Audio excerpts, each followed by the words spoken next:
Bonus Trax. Bonjour à toutes et à tous et bienvenue à bord du Land Rider.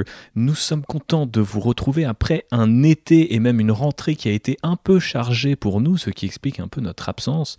Mais pendant ces longs mois, nous avons pu tester la V3 d'Age of Sigmar. Et donc on place ce mois d'octobre, oui, sous le signe des royaumes mortels, avec non pas un, mais 2 podcasts qui seront consacrés à Warhammer Age of Sigmar, le jeu de fantasy de Games Workshop. Et donc aujourd'hui, on va parler avec JB, comme d'habitude. Bonjour JB.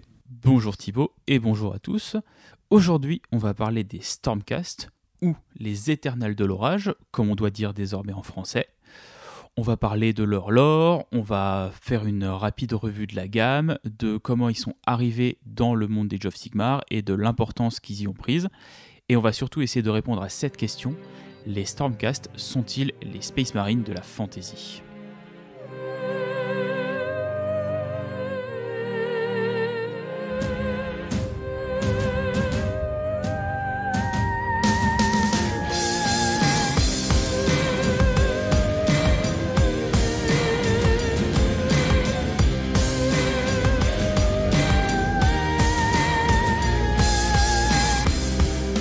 Mais avant de répondre à cette question, nous allons faire un petit cours d'histoire et parler un petit peu de qu'est-ce qui s'est passé chez Games Workshop pour que les Stormcast arrivent. Est-ce que tu t'en souviens, mon cher JB ? Qu'est-ce qui s'est passé en 2015 ? Un schisme, un mélange de schisme et de séisme, n'est-ce pas ? Alors, je n'étais pas dans le hobby. Ah, tu n'étais pas dans le hobby, tu n'étais période-là. pas encore revenu. J'étais pas encore revenu dans le hobby, mais même en dehors du hobby, j'en avais entendu parler. Ah, c'est C'est-à-dire dire. que j'avais entendu parler que c'était la fin de Warhammer, c'était fini, et que du coup il lançait un nouveau jeu.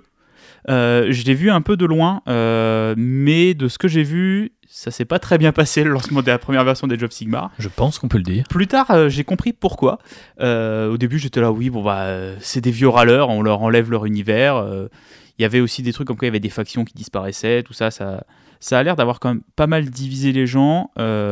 Et ça se voit parce que les gens qui jouaient à Warhammer Fantasy, ils ont continué en plus ou moins lançant 9e âge, qui est un jeu qui reprend un peu les règles de Warhammer, mais qui les a un peu adaptées.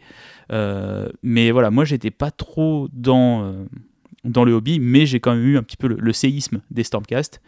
Et quand je les ai vus arriver de loin, j'étais là, oui, en fait c'est des Space Marines d'Heroic Fantasy. Donc j'étais un petit peu ce connard-là. Très bien, donc je vais essayer de convaincre ce connard-là au fur et à mesure de ce podcast. Restez avec nous si vous êtes aussi un connard comme moi. Un membre du club, ce que j'allais dire. Je ne vais pas être insultant. Depuis, j'ai changé. Et tous les gens vont changer, ou au moins vont apporter un petit peu de nuance à leur réflexion, on espère, à l'issue de ce podcast. Mais effectivement, en 2015, arrive Age of Sigmar, reboot en quelque sorte de Warhammer Fantasy Battles. C'est à cette occasion qu'on voit apparaître les Stormcast et que les premières critiques apparaissent, effectivement. Et ce qu'il faut rappeler, c'est qu'ils sont entièrement inédits à l'époque, parce que contrairement à ce que tu disais, des factions qui disparaissent ou qui font la transition d'un jeu à l'autre, les Stormcast n'existaient pas avant. Il n'y avait même pas une espèce de piste ou un truc de lore sur lequel ils auraient pu se greffer. C'est entièrement nouveau. Et ils apparaissent d'ailleurs en même temps dans l'univers d'Age of Sigmar, c'est-à-dire que c'est diégétique au sein des royaumes mortels que quand le jeu arrive dans notre monde, les Stormcast ils arrivent dans les royaumes mortels, et c'est la première fois que des humains les voient apparaître, par exemple. C'est pas une retcon, pour reprendre les termes qui sont chers aux rétroactive continuité. Voilà, on te dit pas alors ils étaient là mais on te les avait jamais montrés. Non, ils sont nouveaux, ils sont totalement nouveaux. Et je pense que c'était une manière aussi de justifier un peu le nouvel univers, c'est-à-dire que par rapport à Battle, AOS, c'est complètement différent. C'est un monde avec des plans, avec différents lieux d'existence et tout ça. C'est plus une planète avec une map monde. Et il fallait, c'est des concepts un peu de high fantasy, on appelle ça comme ça. Fallait une faction qui allait vraiment représenter ça. Et ils ont ce côté Golden Boy et Poster Boy où direct en fait tu les vois, tu sais que c'est pas l'ancien univers de Warhammer en fait. Complètement. Ils ont pas du tout la même esthétique. Ils sont pas, alors pour reprendre un terme qui veut tout et rien dire maintenant, ils sont pas grimdark. pas tellement, même si, encore une fois, on va voir qu'il y a des petites pointes un petit peu de ténèbres un petit peu dans leur histoire. Enfin, j'espère pouvoir vous convaincre en tout cas. Mais effectivement, comme le dit JB, au départ, ils arrivent et ils sont très high fantasy, puisque du coup, on les présente limite comme des êtres, de purs êtres de foudre, en fait. On sait même pas, d'ailleurs, dans un premier temps, s'il y a des humains ou s'il y a un visage derrière tout ça. Je me suis posé la question en préparant le podcast, c'est qu'au début, ils étaient tous casqués.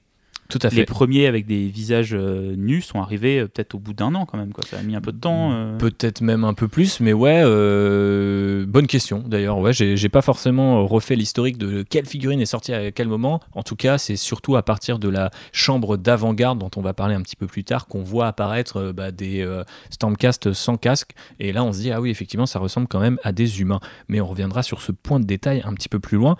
Effectivement, depuis, du coup, vous l'aurez compris, ils ont gagné en personnalité, et c'est le cas de nombreux éléments de AOS. Les Stormcast ne font pas exception. Il y a plein de choses qui ont été densifiées au fur et à mesure de ces 3 éditions dont on vous parlait tout à l'heure. Malgré tout, on sait assez peu de choses du côté industriel, en fait, de tout ce débat, puisqu'on ne sait pas vraiment comment Games Workshop les a créés en interne. Il n'y a pas de making-of, il n'y a pas de concept art, ou très peu. Je sais que j'ai pu trouver 2-3 images de John Blanche, qui est un peu on va dire l'illustrateur en chef, l'architecte visuel de tous ces univers-là, et qu'on partagera d'ailleurs sur nos réseaux sociaux, donc vous pouvez aller les retrouver à cet endroit-là. Mais c'est vrai que du coup... Alors, je te coupe, c'est des concept art qu'on lui a demandé, ou c'est lui qui a réinterprété les Stormcast à partir de ce qui existait déjà quand c'est sorti, tu vois? De ce que j'ai compris, c'est plutôt des concept art qu'on lui a demandé, ouais. Parce qu'il a été invité quand même un minimum à on va dire, créer 2-3 visuels pour ce que pourraient être les Stormcast. En tout cas, c'est ce que transparaît un petit peu dans ces dessins qui font vraiment office de concept art. Et ce qu'on a pu remarquer tout de suite quand Age of Sigmar a été lancé, donc dès 2015, c'est que au Warhammer World, donc à Nottingham en Angleterre, eh bien une statue de Space Marine a été remplacée par une statue de Stormcast pour marquer ce renouveau et entretenir quelque part déjà la confusion. Stormcast, Space Marine, est-ce la même chose? On va en parler tout de suite en rentrant dans le lore. Est-ce que tu es prêt, JB? Ouais, mais alors pour revenir sur la statue, je pense que la changer, c'était aussi un signe que voilà, on met en avant cette nouvelle faction, notre nouveau jeu. C'est un symbole. C'est un symbole, c'est une sorte de renouveau pour l'univers fantasy de Games Workshop. Et puis il y a aussi le truc que le Space Marine, c'était un Firstborn. Il y a les Primaris qui allaient arriver. On vous renvoie à l'épisode 2. 2 ans, il me semble, après. 1 an. C'est ça, 2017, après, ouais. Voilà. Donc, avoir, une fois que tu étais passé au Primaris, un Firstborn en statue devant Warhammer World, c'était peut-être pas la meilleure chose à faire, tu vois. Quitte à changer, autant changer par un Stormcast. En plus, ça diversifie. Les gens ils peuvent aller faire des selfies avec une nouvelle photo et tout ça.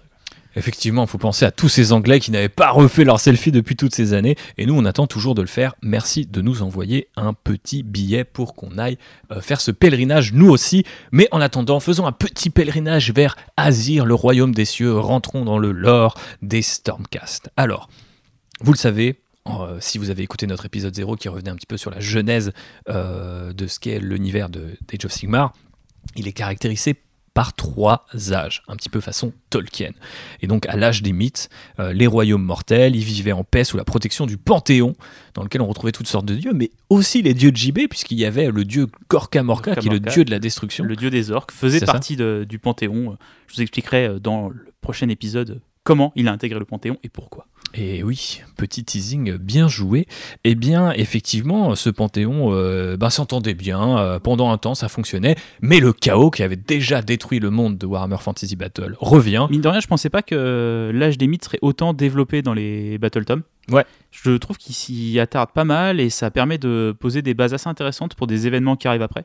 Je trouve ça cool que ça soit pas juste une petite ligne, tu sais, genre, ah bah oui, avant il y avait l'âge des mythes, tout allait bien et le chaos est arrivé. Non, tu vois que même à l'âge des mythes, il y avait déjà des forces qui s'opposaient, mais dans un truc un peu plus bénéfique et qui allait plus vers l'avant et plus vers la création et construire le monde plutôt que juste lutter pour qu'il soit pas détruit. Ouais, c'est clairement la civilisation qui se mettait un peu en marche dans ces différents royaumes, et donc Nagash, le dieu de la mort, était là, même si c'est l'ennemi héréditaire de Sigmar. Ils travaillaient ensemble à l'époque, voilà, etc. Ce truc-là, quoi, qui est assez sympa de se dire que toutes les figures qu'on a maintenant qui s'affrontent, à une époque travaillaient ensemble et ça se passait plutôt bien en fait. Effectivement. Jusqu'à l'arrivée du chaos. Effectivement, le retour du chaos qui fout le bordel, les royaumes mortels, donc ces fameux plans un petit peu qu'on a à Age of Sigmar, tombent les uns derrière les autres, et donc Sigmar, qui est du coup, on va dire, pour faire très simple, le dieu roi des humains, se dit, bon, moi j'habite en Azir, et j'ai pas trop envie que le chaos vienne jusque-là, et donc il ferme les portes de son royaume, qui communique avec des espèces de grands portails comme ça, condamnant un petit peu les autres, y compris les autres membres du Panthéon, à l'apocalypse. En vérité, il a déjà un plan, celui de créer une grande armée. Vous me voyez venir, il s'agit effectivement des Stormcast Eternals. Et donc pendant tout ce temps, il va fermer les portes d'Azir, certes, mais entraîner ces fameux guerriers dans des espèces d'arènes, voilà, au milieu du royaume des cieux. Donc c'est vraiment très high fantasy. Vous imaginez des espèces de forteresses dorées au milieu des nuages, dans lesquelles s'entraînent des centaines et des centaines de soldats, notamment dans ce qu'on appelle le Gladiatorium. Je n'avais pas vu ce nom avant, donc je ne sais pas si c'est un ajout de la V3, mais en tout cas, voilà, il faut s'imaginer le grand Colisée romain, mais encore plus grand. Tout est toujours plus grand. Effectivement. C'est Warhammer, n'oubliez pas. Vous voyez un truc grand, imaginez le plus grand. Effectivement. Et donc, du coup, dans ce très grand Gladiatorium, s'entraînent les très grandes armées de Sigmar, qui a un très grand plan avec 3 objectifs. Rouvrir les portes, ça ce n'est pas un objectif, mais c'est ce qu'il va faire, pour surprendre le chaos, qui ne s'attend pas finalement à une riposte, puisqu'on lui a laissé les royaumes en pâture, le repousser et capturer les portes magiques qui lient les royaumes entre eux. Et c'est ce qu'il va donc faire grâce aux Stormcast. Du coup, qui sont ces Stormcast, vous allez me dire? Eh bien, ce sont des âmes valeureuses choisies pour devenir du coup ces fameux éternels qui doivent passer par un processus assez chelou qu'on appelle la reforge. Tout simplement, en fait, c'est des âmes qui sont arrachées à la mort, et donc à Nagash, le fameux dieu des morts, et à son royaume, ce qui va poser problème ensuite, on en reparlera. Mais bref, vous mourrez, on vous arrache à votre mort, on récupère votre âme, parce que vous êtes assez valeureux, brillant, tout simplement, ou vous êtes peut-être juste quelqu'un de puissant en termes guerriers, pour être reforgé. Et donc Sigmar et ses fameux 6 forgerons un petit peu mythiques comme ça, puisqu'on est dans le truc high fantasy, limite mythologique, il faut penser plus mythologie grecque en fait quand on pense à Age of Sigmar, vous reforge et vous transforme en éternel. Jusque-là, c'est plutôt stylé, puisqu'apparemment vous êtes immortel, vous allez pouvoir vivre plein de vies, vous allez pouvoir mourir et être réincarné ad vitam aeternam, si j'ose dire, sauf que JB, il y a un problème. À chaque réincarnation, à chaque reforge, un fragment de l'âme de chacun des Stormcast disparaît, et ils perdent petit à petit leur humanité, et pour ne devenir plus que des coquilles vides, et au point qu'ils ne vivent que pour la guerre, que par la guerre, et qu'il n'y a plus rien dedans, quoi. Effectivement, et ça rappelle un petit peu quand les jeunes recrues humains, jeunes hommes, sont endoctrinés par les Space Marines, psychologiquement, génétiquement modifiés, et finalement perdent de plus en plus leur humanité, oublient leur nom, leur passé, etc. Pour devenir que des légionnaires et des soldats. Des armes vivantes, voilà, en fait. et qui ne sont plus que des armes pour leur cause, en fait. Ce qui entretient du coup un petit peu la confusion entre l'archétype du Space Marine à Warhammer 40 000 et celui du Stormcast à Age of Sigmar, même si du coup ce qui est assez intéressant avec cette idée de reforge, c'est que les Stormcast se souviennent de leur vie d'avant, peuvent parfois prendre d'autres noms, mais vont avoir des fois des arcs qui durent sur plusieurs vies, des arcs narratifs qui durent sur plusieurs vies, donc on nous en parle notamment dans ce dernier Battle Tome qui vient de sortir. Il y a, je crois, notamment une Stormcast qui doit tuer son fils, qui est en fait devenu un serviteur du chaos.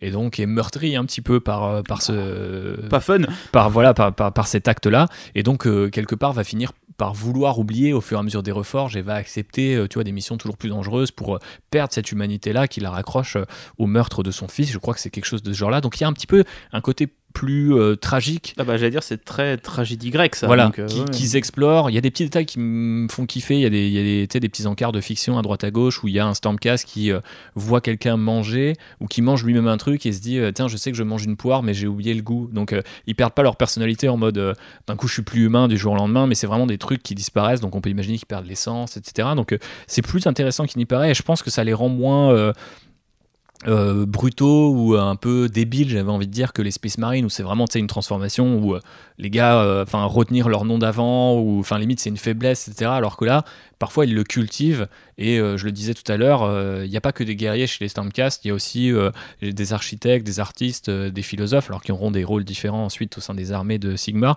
Mais ce qui est assez intéressant, c'est que du coup leur vie d'avant transparaît aussi dans leur personnalité, ce qu'on peut supposer chez les Space Marines, mais je pense que c'est un peu moins vrai. Et c'est moins mis en avant en tout cas. Complètement. Et c'est marrant cette espèce de différence où en gros les Space Marines, plus ils vont se battre, plus ils vont devenir forts. Ouais. Parce ils commencent c'est des scouts, après ils deviennent des Space Marines, machin. Alors que là les Stormcast c'est un peu le contraire quoi. Effectivement, ouais. Plus ils vont se battre et moins ils vont être. Je sais pas s'ils perdent en puissance, tu vois, mais en tout cas ils perdent ce lien, ils perdent cette connexion qu'ils ont avec le monde, avec ce qu'ils sont censés défendre, et on peut dire qu'ils deviennent moins forts, tu vois. Moi, j'aurais limite poussé l'archétype un peu plus loin, mais en tout cas, dans mon headcanon, dans l'image que je me fais des Stormcast, limite, je m'étais dit que les Libérators, potentiellement, c'est d'anciens héros absolus, tu vois, mais qui sont devenus tellement des automates presque, tu vois. Mais effectivement, c'est pas le cas, en fait, dans le lore actuel, même si on considère qu'effectivement, au bout d'un moment, en fait, ils peuvent plus interagir avec les humains, et ils ne sont compris peut-être par leurs frères et sœurs, parce qu'il y a aussi des femmes chez les Stormcast, contrairement aux Space Marine, mais peut-être pas en fait. Parfois, en fait, ils vivent reclus entre, on va dire, les gens de même niveau de reforge, quoi. Et on peut imaginer que plus on avance et plus ça devient effectivement assez dramatique. Non, parce que oublier le goût d'une poire, ça va, mais imagine, t'oublies le goût du fromage. C'est chaud. Ah, c'est dommage. Ça serait dommage. Moi j'arrête, hein. Je reforge plus. Hein. Ouais, c'est clair. Laissez-moi crever. Je n'accepte plus l'émission du Dieu Roi. Mais c'est assez intéressant parce qu'il montre aussi dans le Battle Tome et le lore des Stormcast que différents Stormhosts, qui du coup sont les différentes sous-factions un petit peu, qui ont un peu leur culture guerrière ou non, soit s'en éloignent, essayent de combattre la reforge, et d'autres limite la vénèrent en fait. C'est-à-dire qu'il y en a qui veulent perdent leur humanité pour se rapprocher le plus possible d'une arme au service de Sigmar, donc ils sont beaucoup plus fanatiques, et il y en a d'autres qui essayent de trouver des solutions, qui essayent de trouver des palliatifs, etc. Donc c'est assez intéressant de voir comment ça transforme un petit peu l'esprit, non pas juste des individus, mais aussi de leurs ordres, leur collectivité, quoi. D'un point de vue civilisation, je trouve ça intéressant. On parlait des ordres, et on pourrait aussi parler des chambres, puisqu'en gros, c'est un petit peu comme ça que les Stormcast sont organisés. On vous en parlait tout à l'heure de la chambre d'avant-garde, par exemple, qui est composée de pisteurs et de chasseurs, très fans de bagarres avec les monstres, notamment. Ouais, en fait, les chambres, j'ai vraiment l'impression que c'était les sorties Games Workshop, c'était une espèce de vague. Ça a même donné un même. Bah oui, il y avait cette première vague de Stormcast. Après, il y a eu effectivement les chasseurs. Après, il y a eu les sorciers. Là, maintenant, il y a on va dire, quatrième vague avec les nouvelles armures et les dragons. Ça, mais il y a à chaque fois, t'as l'impression que c'est des Stormcast. Mais là, c'est un peu le syndrome qu'on avait de Redcon, c'est ils étaient là avant mais vous les avez pas montré. Oui, c'est ça. Et c'est un peu la même chose dont on parlait avec les Space Marine Primaris dans notre épisode 2 qui arrivait effectivement par vague, et je crois qu'on avait déjà expliqué le même à ce moment-là, donc on va pas vous le refaire, mais tout simplement effectivement les Stormcast sont organisés un petit peu selon leur spécialité, ce qui rappelle beaucoup les Space Marine. On a une chambre... Tu parlais juste des ordres tout à l'heure. Est-ce qu'il y a un lien entre ordre et chambre? Est-ce qu'il y en a qui sont vraiment spécialisés dans un truc, ou les ordres c'est vraiment quelque chose de plus global?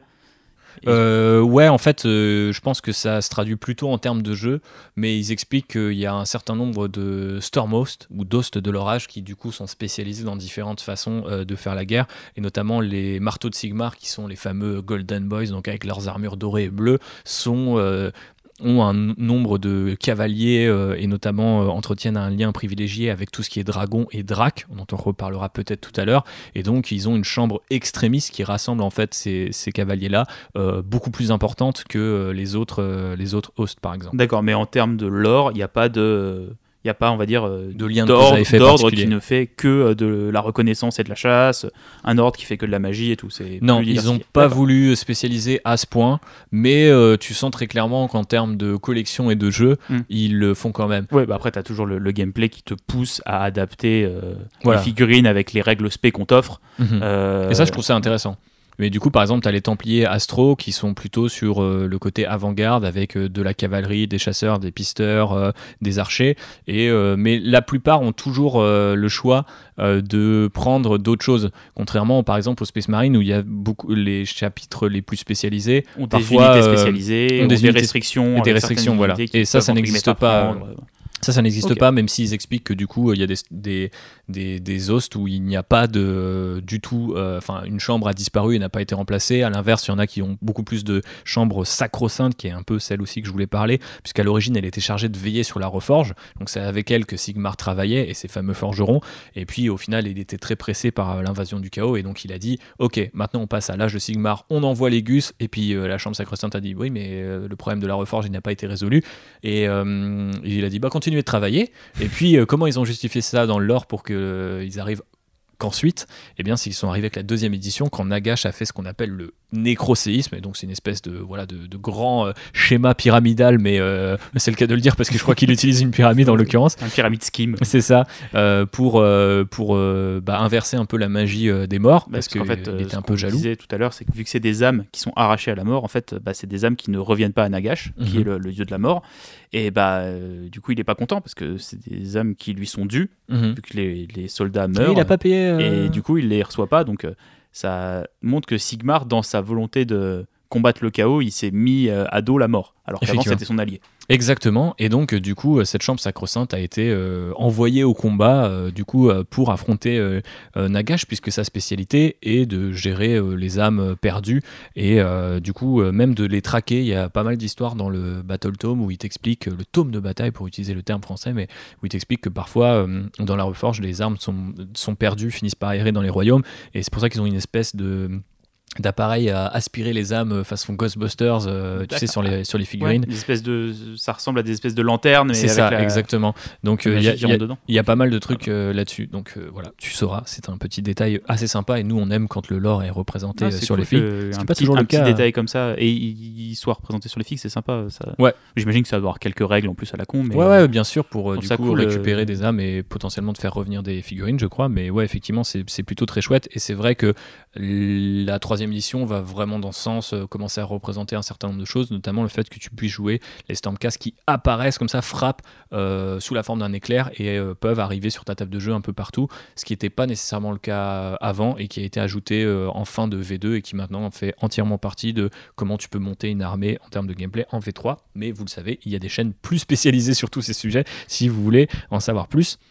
Donc effectivement, il y a toutes ces chambres-là qui vont se spécialiser. Il y a même maintenant, JB parlait du coup des sorties récentes de la troisième édition, qui techniquement sont pas une chambre à proprement parler. Certaines s'insèrent dans les chambres. C'est le cas par exemple du char foudroyeur, qui est une espèce de char gréco-romain et qui du coup très gréco-romain. Voilà, est dans la chambre d'avant-garde. À l'inverse, Bénur, quoi. Voilà, c'est ça. À l'inverse, les chevaucheurs de dragons, les derniers en tout cas, en date, ne rentrent pas dans la chambre extremis. C'est ça. Et donc pas de dragon dans Bénur. Il y a Jésus, mais il n'y a pas de dragon. Ouais, faut choisir. C'est l'un ou l'autre. Et du coup, eux, ils sont un peu hors chambre, au sens où ils sont tellement puissants et ils répondent directement à leur dragon, leur monture. Et donc, en fait, pour l'instant, ils n'ont pas encore pris leur place. Ce qui est une manière de dire, on va peut-être pas le faire 3 fois, le coup de la chambre qui arrive et qui est hyper cohérente, en mode toute une faction vient de débloquer une sous-allégeance. Non, ça n'existe plus trop. Fois. Mais ils ont quand même débloqué ce qu'on appelle l'armure fulgurante, puisque vous l'aurez remarqué si vous avez suivi, ne serait-ce que de loin, Age of Sigmar à ses débuts, les Stormcast étaient très bulky, ils avaient des proportions très imposantes, un peu bodybuildées, avec des armures qui, je pense, n'avaient pas vocation à être réalistes, parce que, on le rappelle, du coup, être de foudre, on ne connaissait pas le visage, donc on savait même pas s'il y avait un corps derrière tout ça, il y avait un côté automate, et c'était pas très gênant. Avec la troisième édition apparaît du coup l'armure fulgurante, qui, en termes de design déjà, est beaucoup plus élégante, beaucoup plus fine, s'adapte aux différents silhouettes féminines ou masculines. Le gabarit est plus tout à fait le même, ils sont pas beaucoup plus grands, mais ils sont plus élancés, plus fins. Et on comprend comment l'armure fonctionne, parce qu'on voit des bottes derrière ou des vêtements derrière les pièces de métal, et on comprend aussi que un pagne peut être remplacé par une côte de maille, etc. Et on voit la complémentarité en fait de ces pièces-là, qu'on avait un peu d'ailleurs aussi sur la fameuse armure Mark 10 ou X, peu importe comment on le prononce chez les Space Marines, où ils avaient fait le même truc en disant tu peux enlever cette pièce et t'es plus léger. D'une structure d'armure que tu comprends comment elle est customisable et comment elle est adaptable, et comment en fonction des besoins des Stormcast, ils la changent en fait. Ouais. Les pièces qu'ils vont enlever, les pièces qu'ils vont rajouter, alors qu'avant l'armure elle était très grosse, très imposante, et notamment ça se voyait avec la chambre d'avant-garde qui sont censées être des éclairs et tout ça. Au final, ils leur avaient juste mis des peaux de bête sur l'armure, mais qui étaient la même, donc tu avais vraiment l'impression que c'était des éclaireurs, mais qu'ils n'étaient pas agiles en fait. Tu parlais de besoin, et je pense que le besoin primordial derrière cette armure fulgurante, c'était bien sûr résister au nuage de Be'lakor, le premier des princes démons, donc un type assez peu fréquentable, qui fait partie des forces du chaos et qui a eu une très belle figurine récemment. T'es allé à la salle entre-temps, parce qu'entre l'ancien Be'lakor et le nouveau Be'lakor, il a triplé de taille, je crois. Ouais, et il a la capacité en fait de faire apparaître une sorte de nuage magique, on pourrait dire, qui coupe en fait tout le principe de la reforge, et piège les âmes là où elles meurent, plutôt qu'elles soient envoyées en Azyr, le royaume des cieux, pour être reforgées. Et donc là, Sigmar a un peu commencé à flipper, mais ça tombe bien, le dieu nain Grungi est revenu et lui a dit bon, tu sais quoi, ton truc de Panthéon c'était pas mal, donc on va retravailler ensemble. Et c'est pour ça qu'il a créé l'armure fulgurante, pour permettre d'exploser en un éclair et de transpercer un peu ce nuage de Be'lakor. Alors c'est dans des termes très météorologiques, j'espère que je l'ai bien dit, mais vous l'aurez compris, c'est un peu plus stylé que ça dans la réalité. Et en tout cas dans notre réalité, ça se traduit par des armures qui sont frappées par le visage de Grungi et la fameuse barbe, ce que vous voyez un petit peu partout sur du coup ces nouvelles armures fulgurantes. Est-ce que tu les aimes bien, JB ? Alors, j'aime bien les nouvelles armures. Par contre, j'aime pas du tout leur justification. Ouais. Je trouve ça... Vu qu'en fait, Age of Sigmar, à chaque nouvel bouquin, à chaque nouveau truc, le lore évolue et on suit vraiment l'évolution du lore. Je trouve ça très bête d'avoir fait... Vous avez un bouquin qui était le Broken Realms, qui était « Oh, les Stormcast n'ont plus de reforge ». Livre d'après, c'est bon, on a trouvé un moyen. Ouais. Je trouve ça très dommage de ne pas avoir laissé le temps, en fait, à cette storyline de se développer un peu. Après, ça reste des livres Warhammer, donc il peut y avoir 12 000 romans Black Library qui vont rentrer dans ce petit interstice de lore. Mais j'aurais bien aimé qu'on ait un peu plus de temps en disant, là, les Stormcast, ils sont très affaiblis, parce que quand ils meurent pour de vrai. Ouais. Ils ne peuvent pas revenir. Ça aurait pu poser des questions assez intéressantes est-ce que la chambre sacro-sainte elle cherche des solutions à ça, ou est-ce que Sigmar il dit non, tant pis, je vais aller ramasser encore plus d'âmes, et tant pis, quand il crève, tu vois. J'aurais bien aimé que ça soit exploré un peu plus, alors que là c'est un peu résolu par une pirouette, genre les Stormcast ils sont malades, hop c'est bon, ils sont soignés.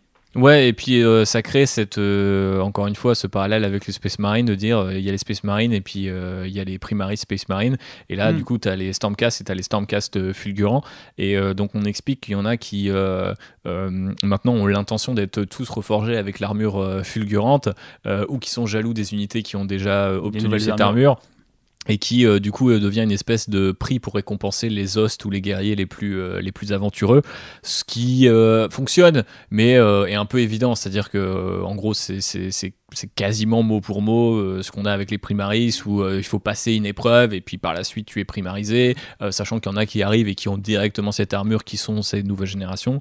Bon, c'est un petit peu dommage, et puis parfois, dans cette idée de tout doit être expliqué dans Warhammer, Age of Sigmar comme 40 000 ont cette tendance à jamais faire de la continuité rétroactive, mais de toujours ajouter. C'est-à-dire qu'en fait, on va te dire, oui, alors c'est une forme de continuité rétroactive, mais de dire, oui, ça c'était vrai, mais il y avait aussi ça. Donc oui, il y a eu ce nuage, mais on a trouvé la solution, et donc voici comment elle est déployée. Et bien sûr, quand on a des dizaines de figurines derrière qui sortent avec cette armure, et que le design tranche quand même largement avec ce qui s'est fait jusqu'à présent, bien mieux, ça peut faire mal. Alors je sais pas comment ça a été vécu en interne chez GW, tout ça, mais j'ai un peu, alors c'est moi qui spécule, j'ai un peu l'impression que c'est une sorte un peu d'aveu d'échec de la première vague de Stormcast, moins la deuxième et moins la troisième, mais plus la première qui, en fait les figurines je les trouvais sympas sans plus, mais quand tu compares les nouvelles et les anciennes, je trouve que les anciennes, elles ont un coup de vieux incroyable, alors que c'est des filles qui ont 6 ans, tu vois. T'es là, tu fais, oh ouais, vache, les poses sont tellement pas dynamiques. Mais ça, je pense que ça vient aussi du design de l'armure, comme on disait, qui était plus bulky, beaucoup plus large. Je peux comprendre qu'il se soit dit, si on veut profiter de toutes les évolutions qu'on a fait en technologie pour pouvoir faire des jolies figurines et faire des figurines dynamiques et tout ça, faut qu'on change un peu la silhouette. Mais un changement aussi drastique, je trouve qu'il est un peu violent, quoi. Je sais pas si du coup il y a aveu d'échec, mais très clairement je pense que ça rentre dans cette dynamique que Age of Sigmar a depuis quelques mois et quelques années. D'ailleurs on voulait faire un épisode là-dessus et on le fera peut-être un jour, qui est quand même de revenir malgré le côté high fantasy, etc. Maintenant qu'ils ont une certaine densité en termes de lore, il y a quand même beaucoup de choses à se mettre sous la dent. On sent qu'il rebifurque vers quand même quelque chose de plus proche du vieux monde. Alors, je suis pas en train de dire Heroic que Fantasy et de moins High Fantasy. Je trouve que ça se voit sur les designs des armures, avec des trucs tout bêtes qui vont être plus de ceinture, plus de petites poches en cuir, plus de matériaux comme ça, qui font moins magique en fait, qui reviennent, qui sont plus terre à terre. Alors que tu voyais les Stormcast avant, c'était juste une armure quoi. Ils étaient en métal, tout ça, et il n'y avait pas d'éléments qui les raccrochaient en fait un peu au vrai monde. Et là, ils rajoutent de plus en plus ces éléments-là, même avec les capes, avec tout ça. Et ça, c'est très, tu vois, le fait que tu dises vrai monde, ça me fait penser au vieux monde qui ressemblait beaucoup à l'histoire médiévale de l'Europe en fait. Très inspiré de. Ouais, et du coup, là, complètement, je pense à une unité en particulier qui, du coup, n'est pas encore disponible, mais c'est les nouvelles figues qui sortiront avec la nouvelle version de Warhammer Underworlds, qui est un jeu de deck building où il y a 3-4 figurines. T'as le mec avec la lanterne, l'archer il a une capuche, et t'as direct ces archétypes de fantasy un peu plus à l'ancienne et un peu plus proche du vieux monde. Les poses sont beaucoup plus naturelles, et c'est vrai que du coup l'écart se creuse un petit peu entre les différentes générations de Stormcast. Même si moi à chaque génération il y a 2-3 figues qui me plaisent beaucoup, mais voilà. Après, ce qui est assez intéressant, c'est, pour faire une petite parenthèse du point de vue jeu, c'est que ces premières générations sont pas inutiles aujourd'hui en termes de jeu, ce qui du coup aurait très bien pu être le cas pour les gens qui ont des grosses collections de Stormcast. Après, je trouve que tu vois la différence, elle est, en tout cas avec les premières générations, elle est tellement violente, je trouve, que avoir dans une vitrine une collection d'anciens Stormcast et de nouveaux Stormcast, je pense que ça jure un peu. Et c'est un peu dommage parce que la justification scénaristique, je trouve qu'elle est pas terrible en fait. Autant tu vois sur les Primaris, je trouve qu'il y avait une vraie justification et puis il y en avait une gamme besoin qui accusait un peu plus le coup des années. Ça faisait longtemps que les Space Marines étaient entre guillemets sur le même châssis et voilà, et d'avoir up l'échelle aussi des Space Marines, tout ça c'était bien pour 40K. Là, de faire des nouveaux Stormcast qui tranchent autant avec les anciens. Et puis on voit dans les nouvelles sorties, t'as ceux avec les lances qui viennent remplacer entre guillemets les Stormcast de base. Tu vas avoir les archers alors qu'il y avait des archers. T'as les nouveaux, c'est les Annihilators, je crois, les très gros avec les boucliers qui remplacent un petit peu les paladins. Tu vois. Ouais, c'est ça. J'ai l'impression, en tout cas, parce que moi je connais pas vraiment la gamme en détail et je connais pas le bouquin, j'ai vraiment l'impression que t'as entre guillemets les anciens Stormcast moches. Ils sont remplacés à chaque fois par une nouvelle unité. Il y a au moins un archétype qui est remplacé, comme tu disais, les archers. Il y a un char pour dire qu'il y a une unité de cavalerie, même si c'est pas encore le cas. Il y a bien sûr les dragons qui, à mon avis... eux, ils sont chambés. Voilà. Eux, je kiffe. Ah non, mais t'as les dragons qui, effectivement, se calent parfaitement entre le kit trop cher et les Dracoff, qui étaient en fait je crois que c'est comme ça qu'on les appelle, du coup, des dragons sans ailes, donc les cavaliers de la première génération de Stormcast. Donc effectivement, je pense qu'ils ont bien ciblé ce qu'il fallait absolument refaire pour que l'armée ait de la gueule. Et effectivement, je pense que le pire, c'est si t'as commencé l'armée juste avant. Tu vois ce que je veux dire ? Si t'as une vieille collecte et que les figues restent jouables, limite tu vas continuer, t'as envie d'ajouter à ta collecte. Mais tu vois, si t'as fait tout un build, t'as fait toutes tes unités de ligne avec des unités un peu chiantes à peindre, qui n'ont pas beaucoup de personnalité, et là tu vois en apparaître des tonnes et des tonnes qui ont beaucoup plus de personnalité et qui en plus en termes de jeu sont pas si éloignés. C'est vrai que ça fait un petit peu mal. Ouais, complètement. Après, voilà, je sais pas, il y a aussi des questions de peinture qui peuvent rentrer. Je sais que moi, j'ai peint les Liberator, donc tout premier Stormcast, versus les Vindictors, qui sont un peu la nouvelle armée de ligne en mode hoplite, bouclier et lance. Ça va quand même beaucoup plus vite de peindre des Libérateurs qui ont beaucoup moins de détails, beaucoup plus forcément, fins. comme on disait, il n'y a pas de ceinture, de poche, un truc comme ça. C'est vraiment une armure, tu as des jointures et puis c'est tout, quoi. Du coup, qu'est-ce que tu penses de la gamme au sens large aujourd'hui ?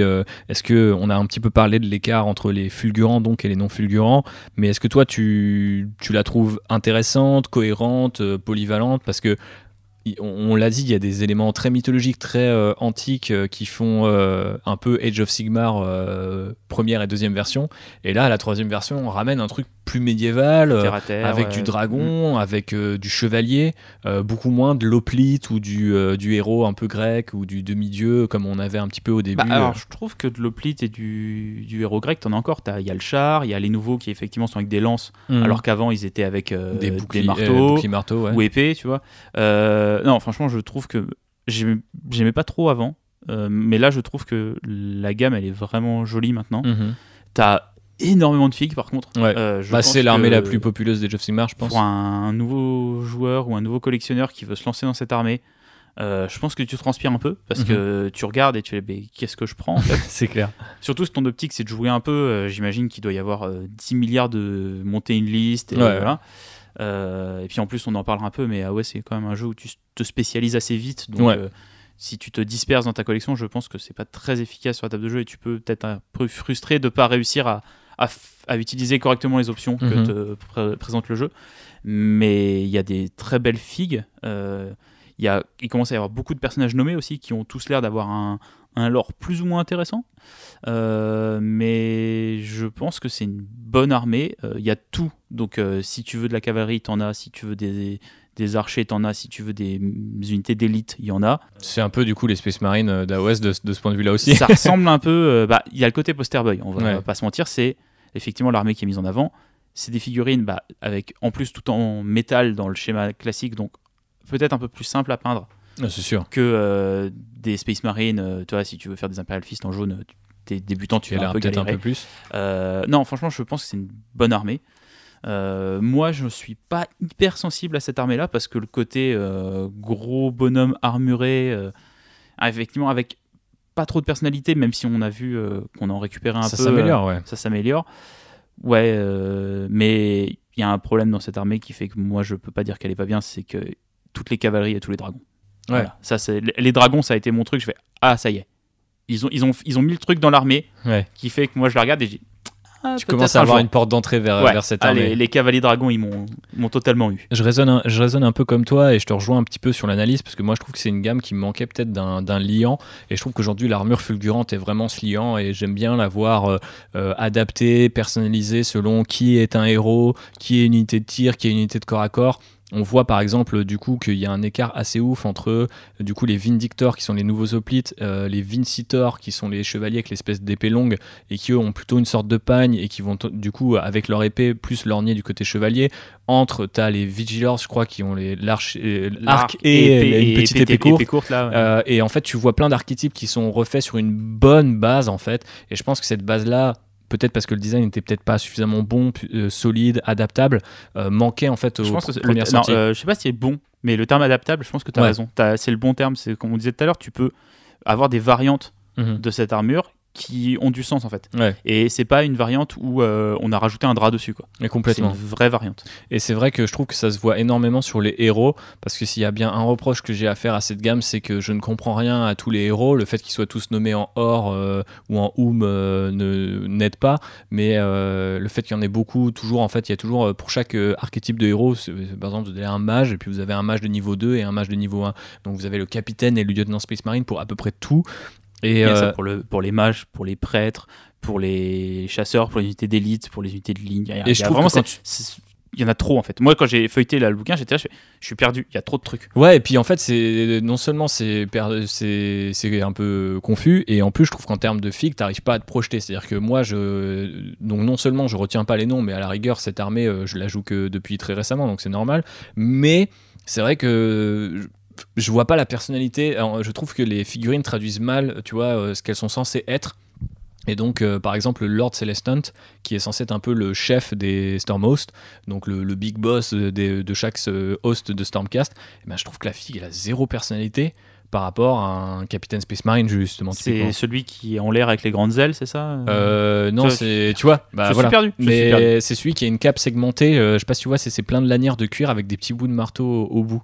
Et en fait, c'est lui le chef là, c'est censé être... pour moi, le chef, c'est celui avec les grandes ailes, ou celui sur le dragon. Oui, voilà. Après, le premier dragon. Après, en l'occurrence, tu peux jouer sur le premier dragon, tu peux jouer chef parce que tu as une version montée. Mais en fait, c'est les figurines à pied, je trouve, surtout qui souffrent de ça parce que quand t'es gros, quand t'es sur un gros socle, sur une monture, t'as direct de la prestance en fait. Et tu te dis, c'est lui le chef. Ouais.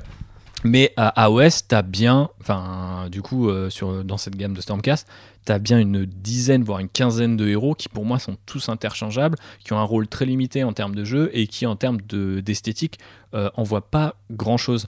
Quand tu vois le travail qui est fait, par exemple, dans la boîte Dominion, où tu as un Lord Imperatant qui a du coup ce côté un peu général romain avec la cape sur l'épaule, etc., tu sais que lui, c'est un stratège. Tu vois la magicienne, elle a le bouquin. Elle a des petites fioles, elle a des robes. Elle a des robes, elle a des petits, je sais pas, des cristaux, des trucs comme ça. Elle a une pose avec la main, tu vois. Je suis d'accord, sur Dominion, j'ai vu direct qui était le chef, Qui était qui était le général entre guillemets et le sorcier. Et du coup, je trouve que les premières éditions de Stormcast ont pas du tout réussi ce truc-là.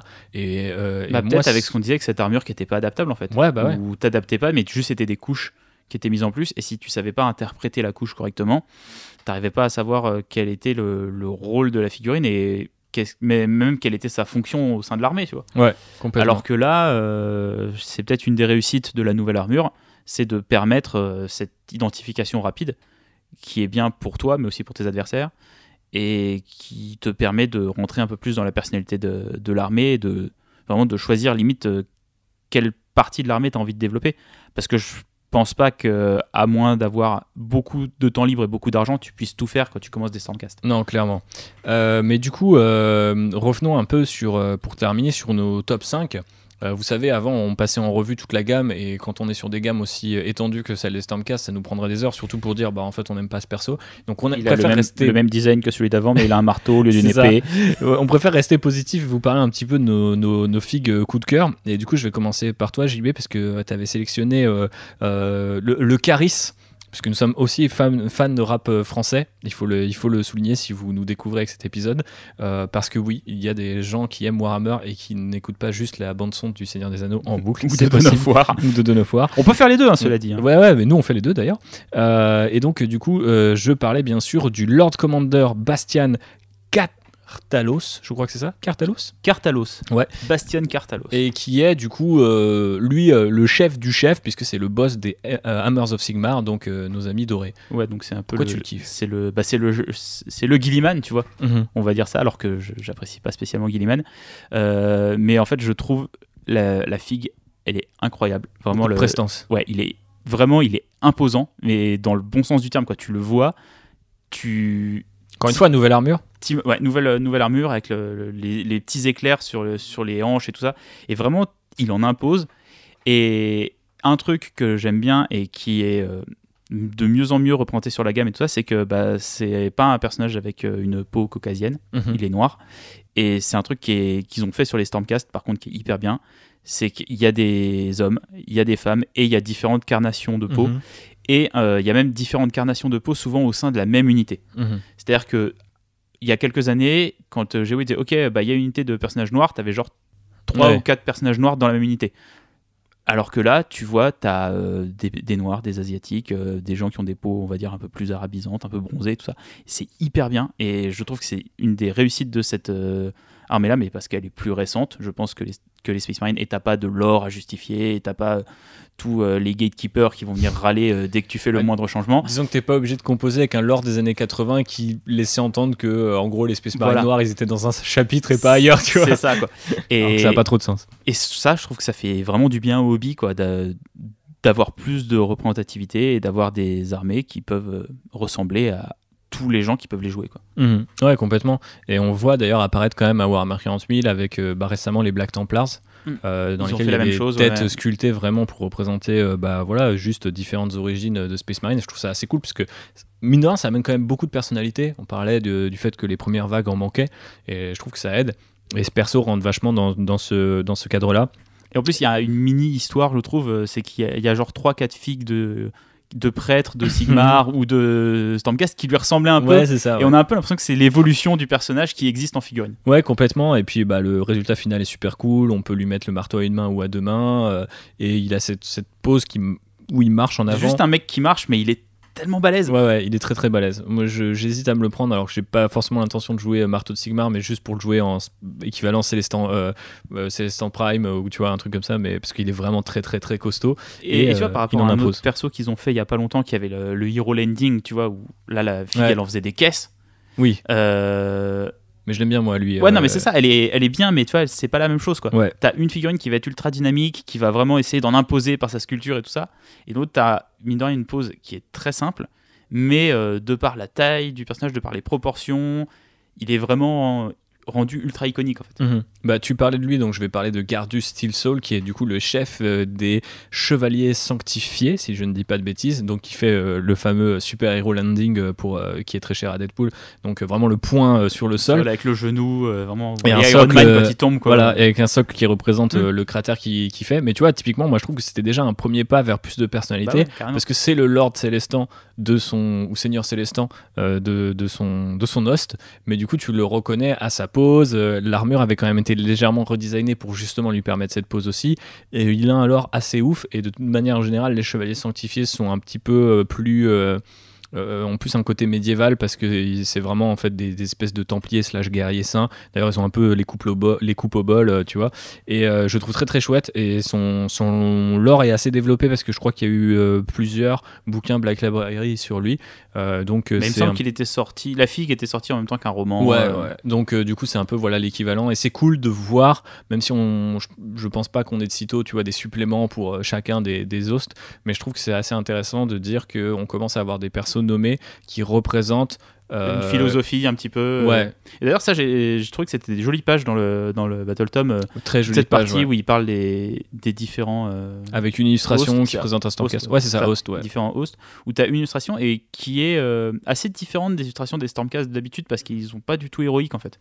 C'est un dessin qui est un peu plus sale, un peu plus granuleux, et t'en as certains, tu les vois et ils font un peu peur quoi. Ouais, bah notamment les enclumes de Lendelhammer, qui en fait sont les Stormcast de Shaiish, donc du Royaume de la Mort. Ah oui, bah forcément, les mecs sont malades quoi. Ouais, complètement, et qui du coup ont une peau un peu maladive comme ça, et je trouve ça assez intéressant. C'est des éléments que je pense maintenant les joueurs arrivent suffisamment à se projeter pour créer des conversions ou des trucs de peinture qui permettent de donner de la personnalité, mais pendant un temps en fait ils n'en avaient même pas les moyens. Je pense que c'est ça aussi qui manquait. Dans le Battle Tom, il y a quelques illustrations qui je pense datent des Battle Tom d'avant, et tu vois la vraie différence. Ouais. Dans le style, c'est beaucoup plus propre, et c'est vraiment les Stormcast, ils sont tous casqués, ils sont tous envoyés des milliards d'éclairs dans tous les sens, alors que les nouvelles illustrations, tu vois qu'ils ont plus de personnalité. Bah ouais, très clairement, la Sequitor de ces fameux Stormcast de Shaiish qui a les os collés sur l'armure et tout, je trouve ça très cool. Je pense qu'aujourd'hui, ça se réfléchit à deux fois quel host tu choisis et comment tu peux un peu le représenter sur table. Pendant un temps, c'était un petit peu difficile. Maintenant, il y a des règles, des illustrations, aussi pas mal de kits qui te permettent de jouer avec ça et de faire passer ces messages, donc c'est très cool. Et un truc qui marche mieux que les Space Marines, je trouve, c'est que les Stormcast, ils peuvent marcher dans toutes les couleurs. Alors, tu trouves ? Ouais. Par exemple, tu as du marron, c'est une couleur très simple, mais sur des armures de Space Marines, j'arrive pas à en voir des Space Marines marron. On en voit pas trop. Qui fonctionnent en fait. Ouais. Alors que des Stormcast qui sont dans des tons marron, dans des tons bois, dans des tons de cuir, tout ça, il y en a. Ouais, c'est vrai. Moi, je suis plutôt tendance à privilégier le métal ou les couleurs. C'est souvent les couleurs des pierres précieuses, si tu regardes bien. Je pense que c'est pour ça qu'ils ont été.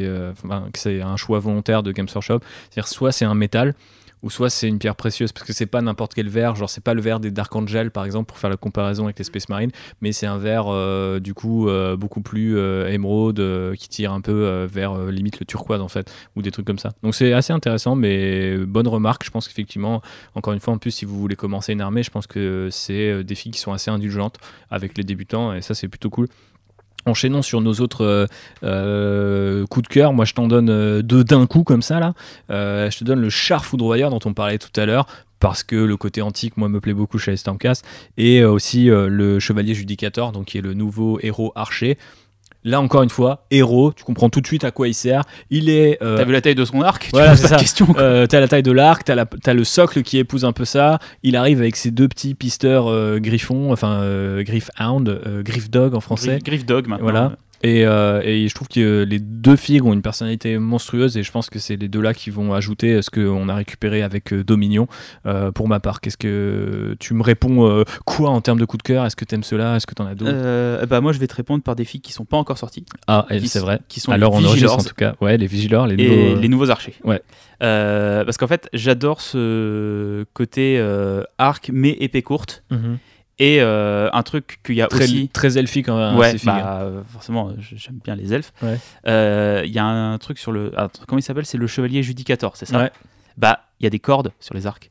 Et tu prends les anciens Stormcast, ils n'avaient pas les cordes. Non, effectivement. Et ça alors elles sont stock hein, c'est pas des petites cordes, mais pareil, c'est une évolution en termes de sculpture, en termes de fait technique, qui fait que maintenant on peut avoir des cordes sur les arcs sans qu'elles pètent tout le temps. Et... Ouais.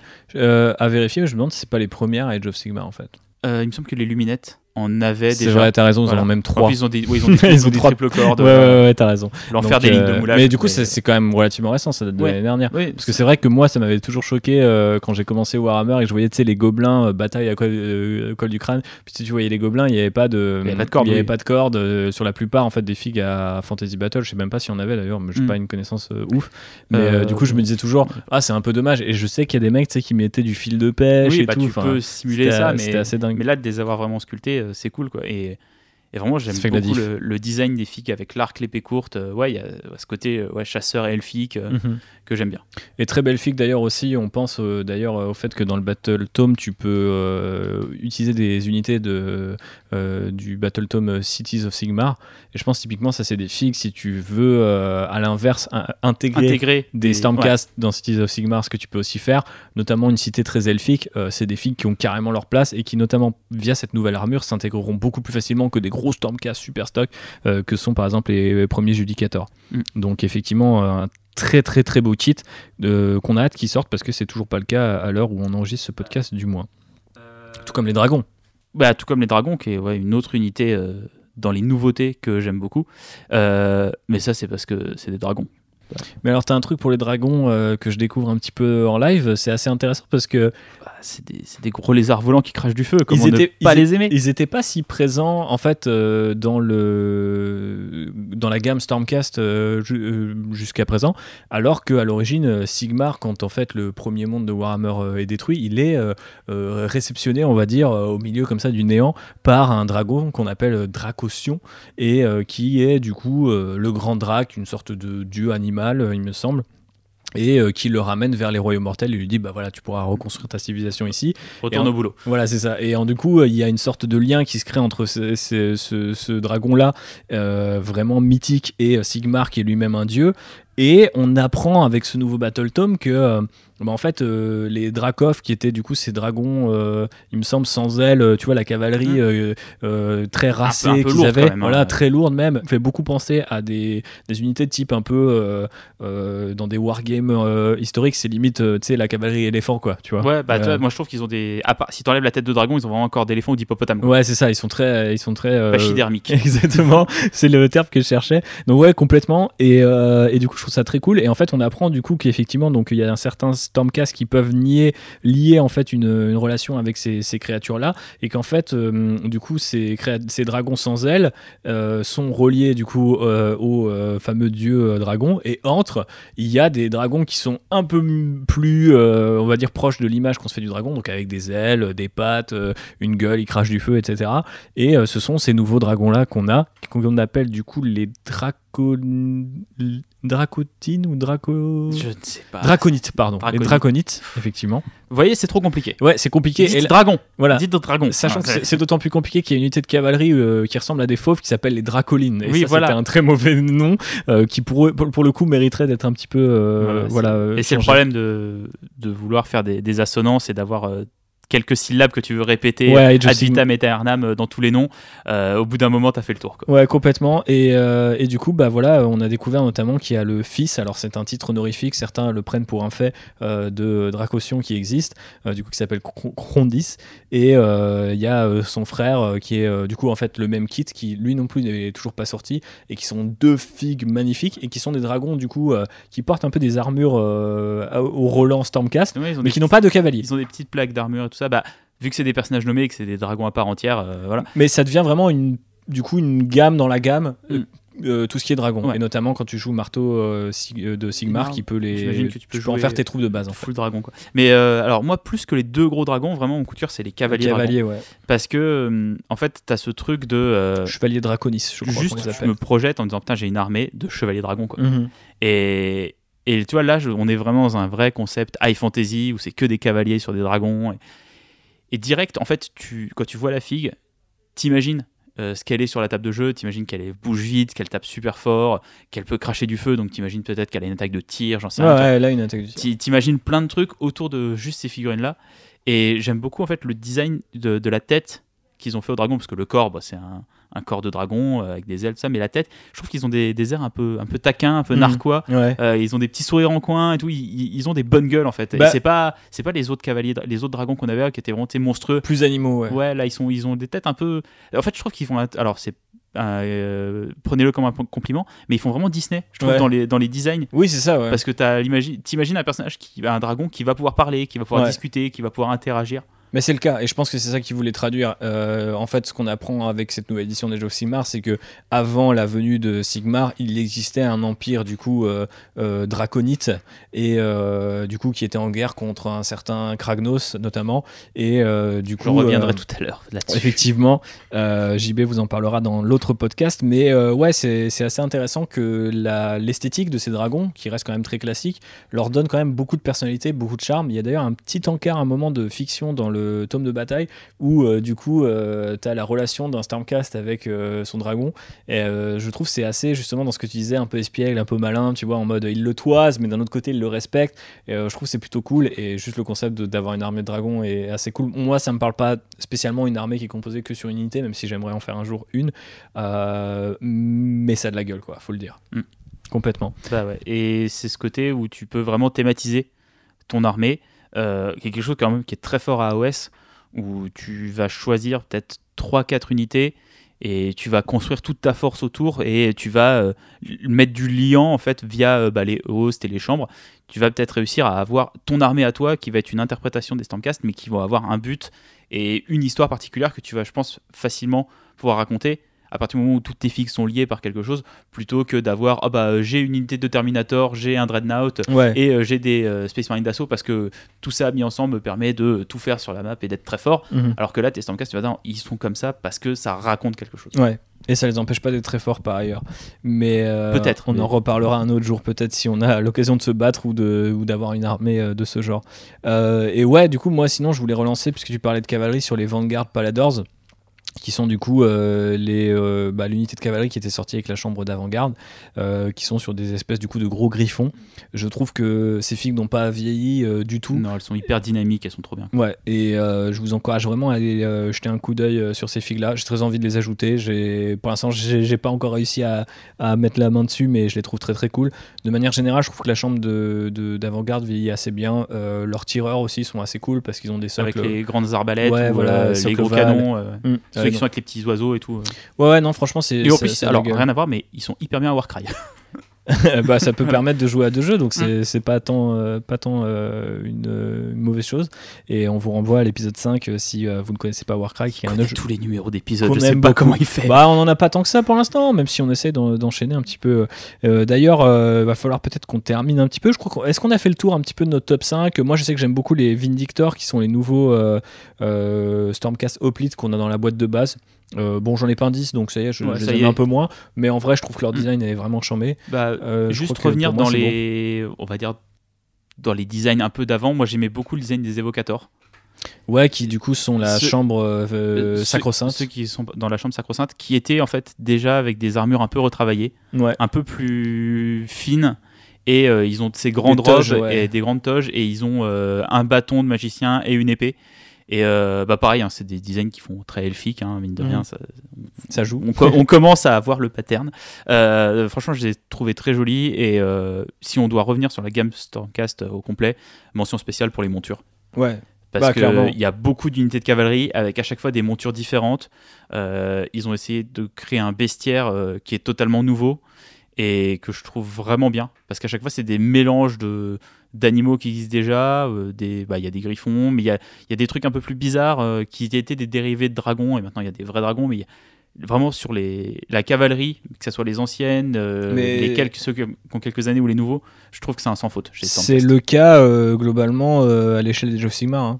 Je trouve qu'il n'y a pas une cavalerie qui est sortie avec Age of Sigmar qui est mauvaise, et je serais même pas surpris d'apprendre qu'il y a peut-être un ou deux gars qui sont très forts en cavalerie en termes de sculpture, qui font toutes les unités de cavalerie. Design même, de design, ouais. De concept art, et de dire attends, telle armée, sur quelle monture on va les mettre. Ouais. Qu'est-ce que ça raconte? Parce que tu vois, on avait vu les luminettes à cheval, c'était cool, ça faisait vieux monde, tout ça, comme on évoquait un peu tout à l'heure, et ils arrivent après, boum, ils ont quoi maintenant, les gars, des kangourous. Ouais. Trop bien, c'est trop bien. C'est cool qu'il y ait cette variété-là, même au sein d'une seule armée, avoir 2 unités de cavalerie, c'est précieux. Donc les Stormcast en ont 3, c'est quand même plutôt très stylé, surtout pour les gens qui aiment bien peindre ça, forcément. Eh bien, écoute, mon JB, on a fait le tour. Alors, question finale, est-ce que c'est un peu les Space Marines de Age of Sigmar? Moi, ma réponse, elle est assez simple. Je pense que un peu oui, mais quelque part, est-ce que non, mais en mode oui, mais à la rigueur, est-ce que c'est un problème? C'est grave. Entre guillemets, c'est quand même des forces, des gammes, un lore qui fait tellement avancer, tu vois, est tellement central, tellement moteur en fait pour le reste de l'univers que c'est pas, pour moi, c'est pas un problème. Au contraire, c'est une bonne chose parce que je pense par exemple que l'Empire à Warhammer Fantasy Battle fonctionnait pas pareil. Tu vois, c'est un peu comme si le monde de Warhammer 40 000 évoluait surtout à travers la garde impériale. Tu vois, il y aurait un autre côté. Moi, j'adorerais tellement ça. Heureux. Il est là, il a les yeux qui pétillent là. Mais il a dit sa phrase, il était là, oh, en fait, ça serait trop bien. En fait, ça serait bien. Oubliez ce que j'ai dit. Non, mais je pense que avoir cet ancrage héroïque, ces sorties régulières, cette accessibilité aux nouveaux joueurs et joueuses, et aussi la capacité à être personnalisé, je pense que avoir ça dans un wargame. Même si voilà, c'est peut-être le deuxième wargame le plus populaire du monde, donc je pense qu'ils n'ont pas trop de problèmes, mais je pense que c'est un vrai plus et un moteur, comme je disais. Est-ce que toi tu as une nuance à apporter là-dessus, JB? Non, pas trop, parce que je suis à peu près du même avis que toi sur les Stormcast. C'est une faction qui est tellement large que je pense que tout le monde peut à peu près trouver un truc qui lui plaît dedans et qui est facilement interprétable en fait. Et à partir du moment où tu vas pouvoir te projeter dans ton armée et raconter plus ou moins l'histoire que tu veux avec tes figues, bah, je pense que c'est une bonne armée en fait. Complètement. Eh ben écoute, on va terminer notre partie Stormcast là-dessus, mais avant de vous quitter, une petite interlude hobby et recommandation hobby.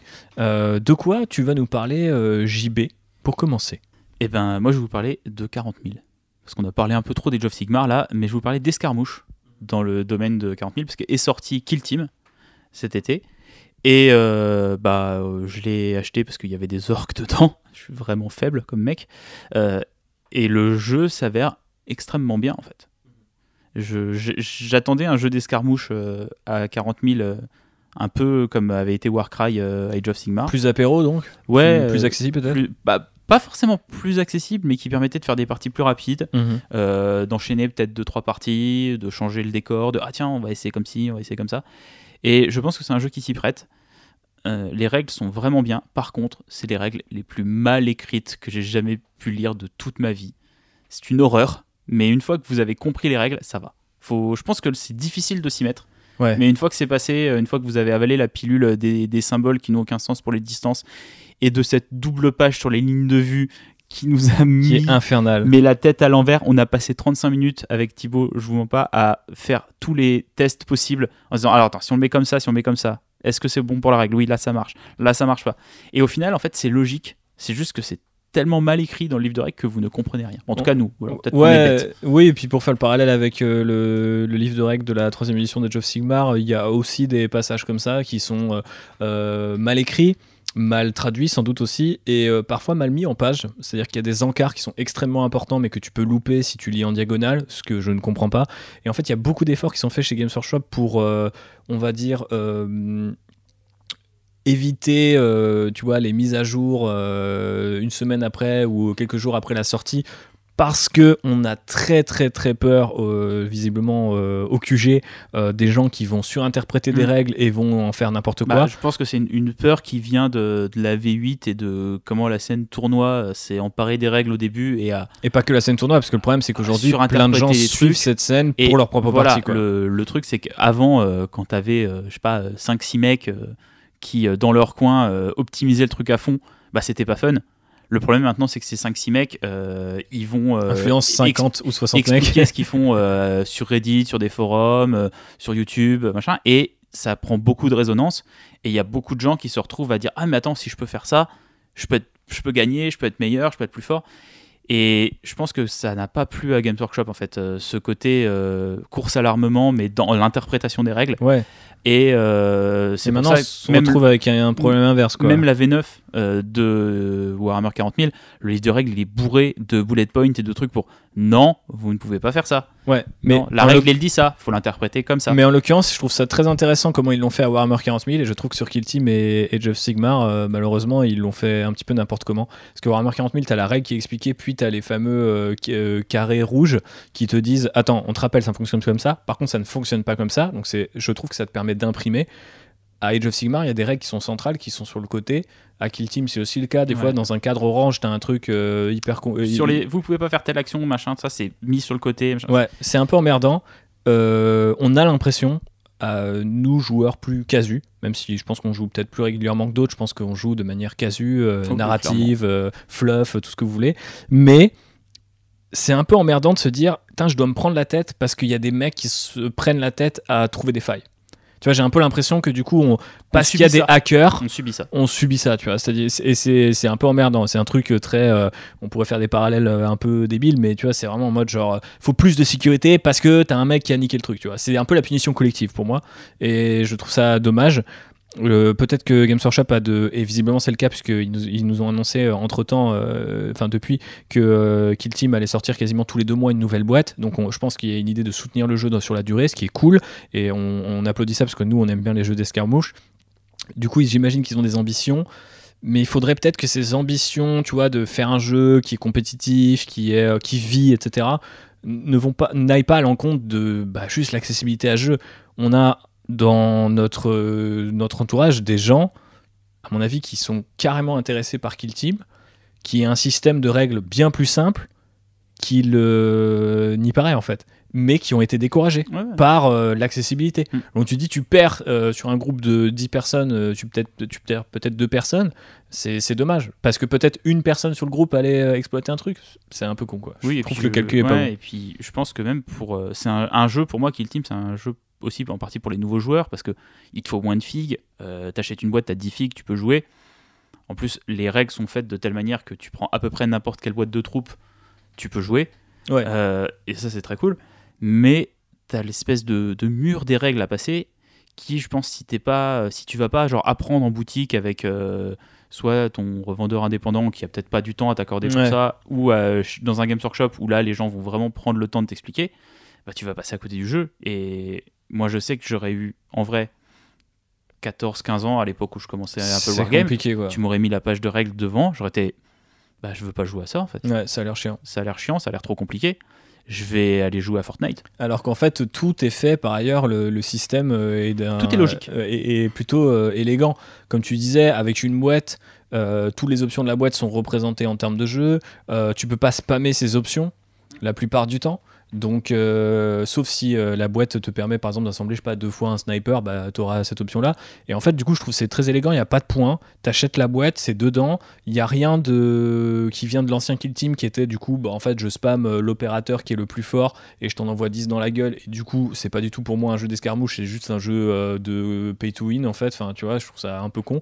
Et du coup, on est un peu plus proche de Warcry où, notamment sur les bandes du chaos, tu sais, t'as des persos un peu individuels. Et du coup, tu as l'impression de jouer vraiment des petits héros nommés à chaque fois. Le mode narratif est hyper bien foutu.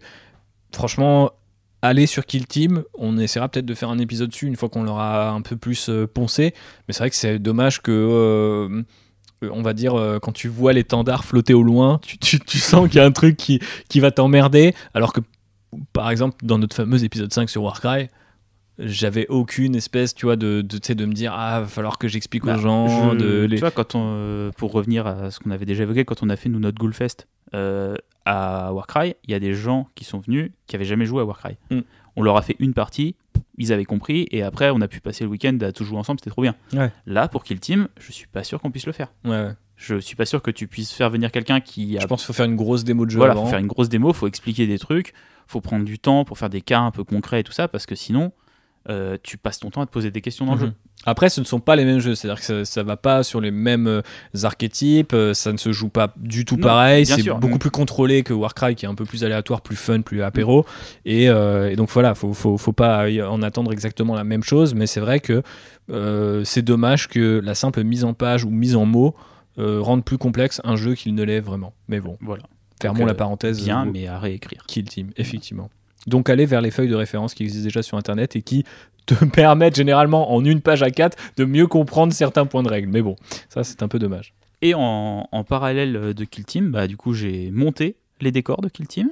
Je ne les ai pas encore peints malheureusement. Mais en fait, il s'est passé il y a 14 jours, voilà, à la date de l'enregistrement. C'était mon anniversaire. Et j'ai une amie qui m'a offert le nouveau décor Orc. Et ma copine m'a offert un Stompa. Donc autant vous dire c'est October là pour le JV. C'était la folie. J'ai été vraiment gâté. Et mes potes ghouls m'ont offert des fringues. Donc c'est vraiment le monde à l'envers. Mais un très beau manteau que j'aime beaucoup. Mais ouais, j'ai monté pas mal de trucs récemment. Parce que comme si vous avez vu, c'était une année un peu chargée pour le joueur orc que je suis. Entre le nouveau codex, les nouvelles figues... même AOS avec les Crawl Boys, les commandos, ça c'est les Bisnagas. C'est une belle année pour toi. Je croule sous les figurines orc. Belle fin d'année parce que c'est arrivé voilà, sur la deuxième partie. Très très belle année pour moi. J'ai à peindre pour plusieurs années dans mon placard.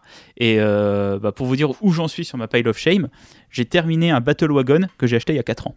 Yes, et qu'on mettra en photo sur notre Instagram et sur nos réseaux sociaux de manière générale. On en est là. Bah ouais, mais ça fait plaisir de voir qu'il est terminé. Ouais.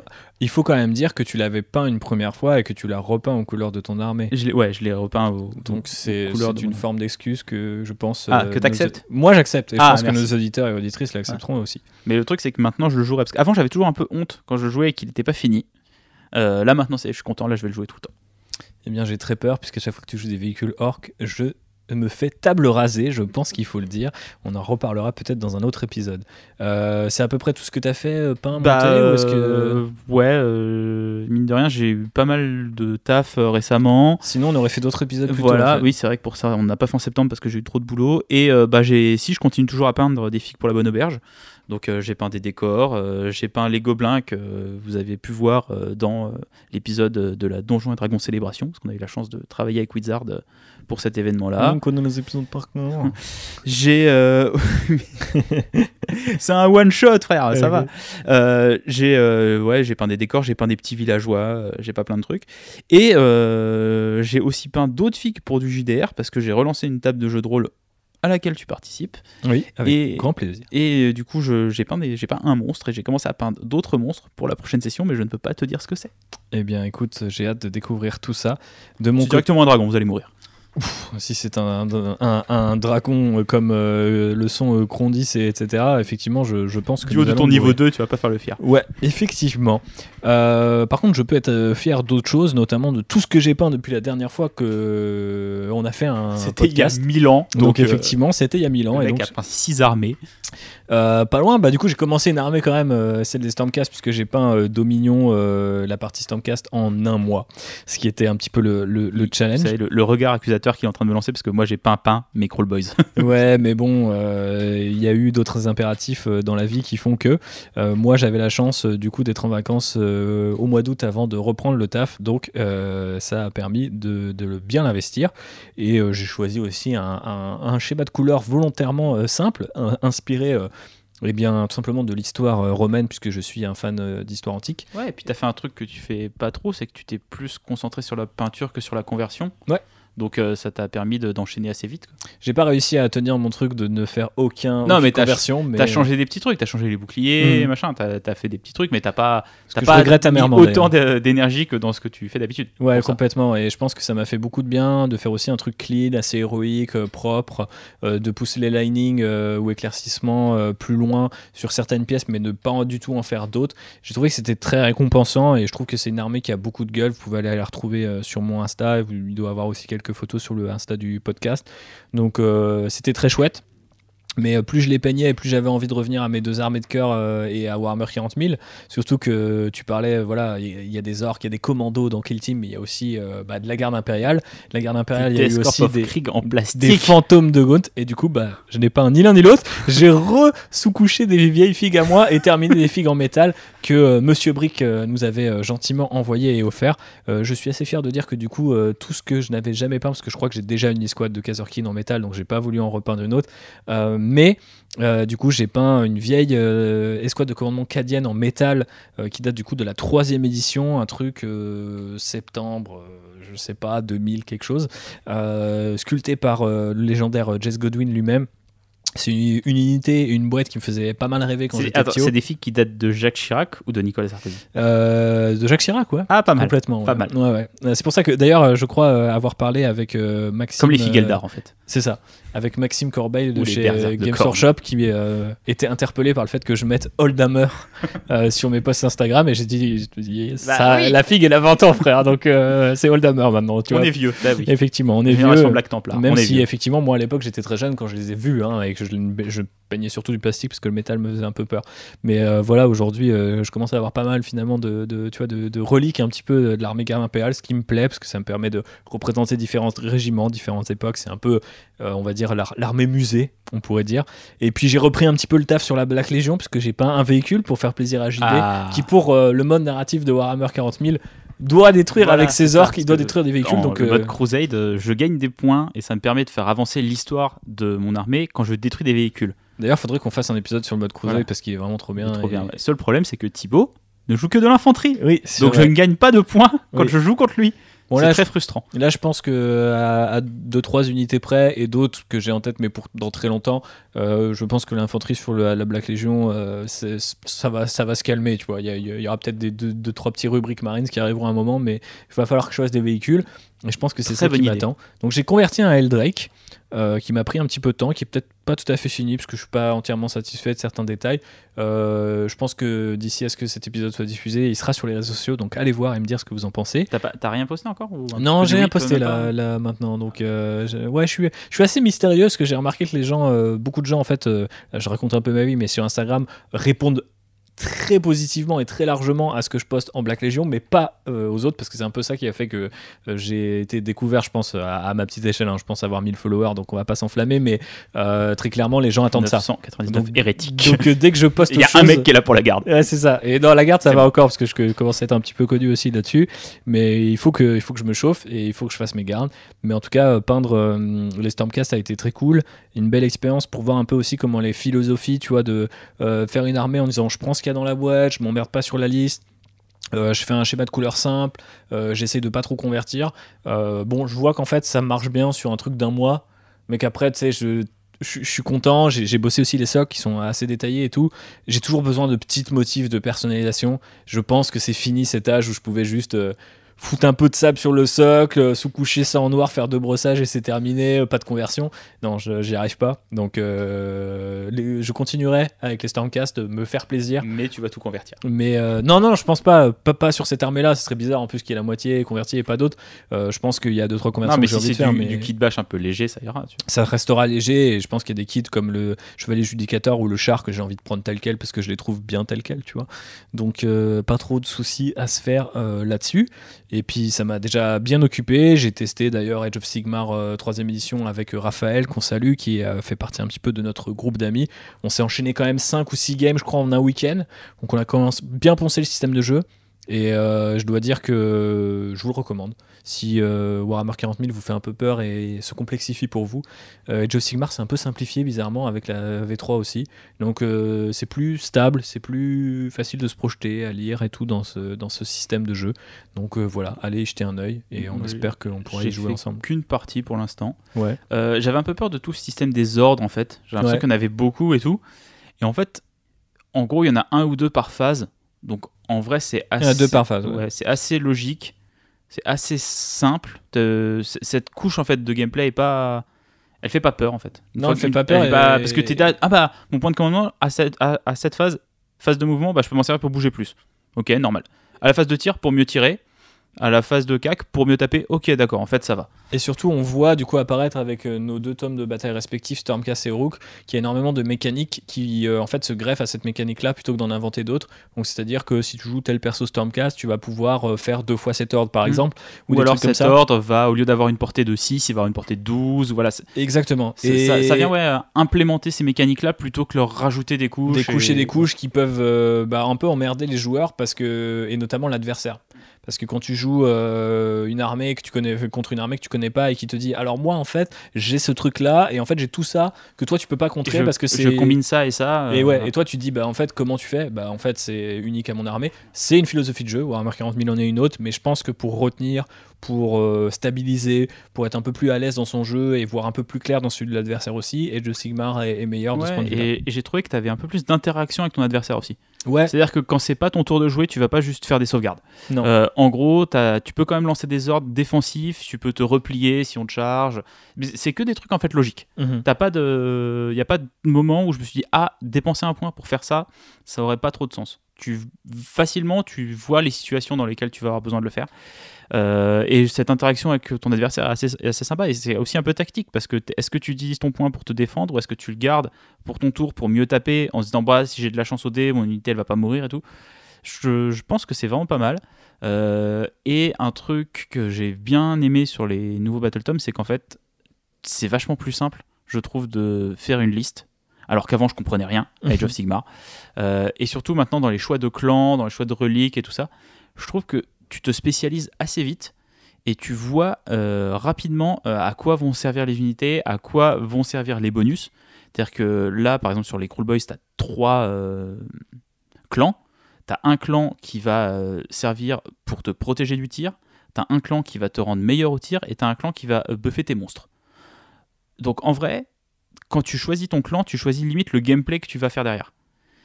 Et je trouve que c'est beaucoup moins nébuleux qu'avant où tu avais le clan, tu avais l'artefact, tu avais le trait de seigneur de guerre, et tu dis mais attends, si je prends ce trait de seigneur de la guerre là, il est très très fort, même si l'artefact il est pas terrible, ça compense, machin. Ça avait l'air d'être ultra compliqué, alors que là maintenant c'est hyper simple. Ouais, c'est assez marrant de voir que les gens avaient dit la V3 d'AOS, ça serait un peu la V9 de Warhammer 40 000.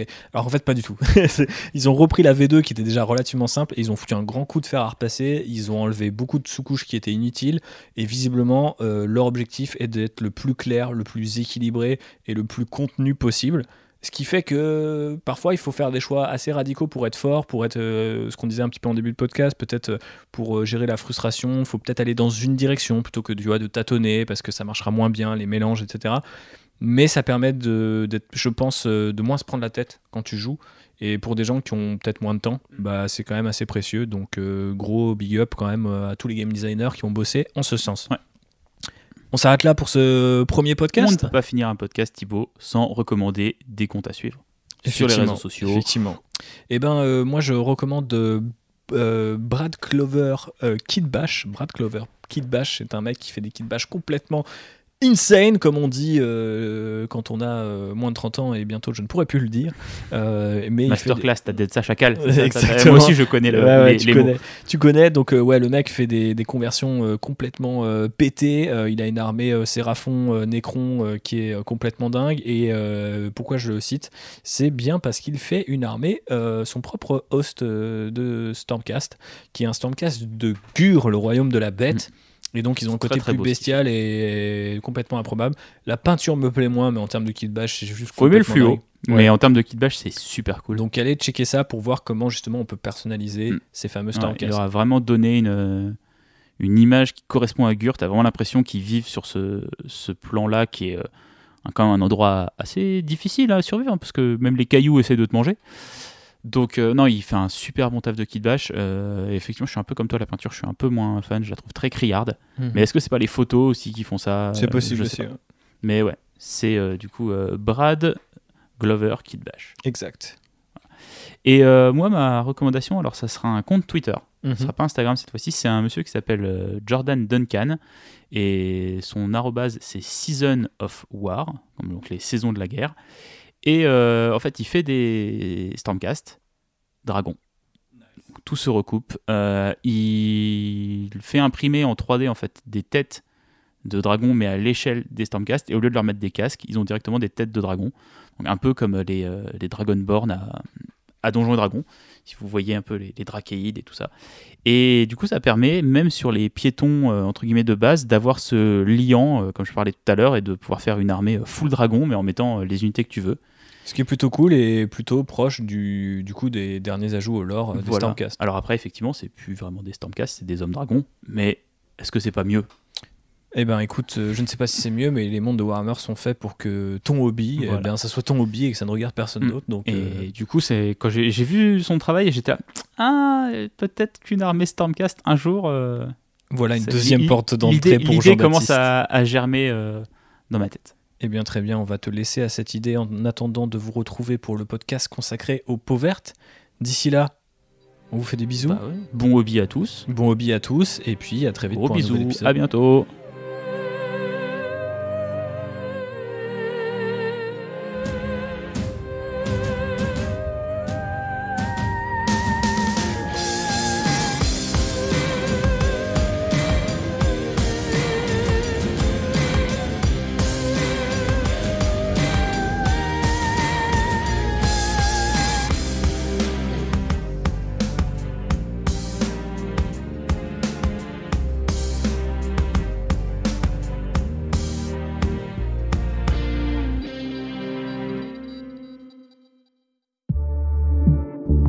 Bonus. Trax.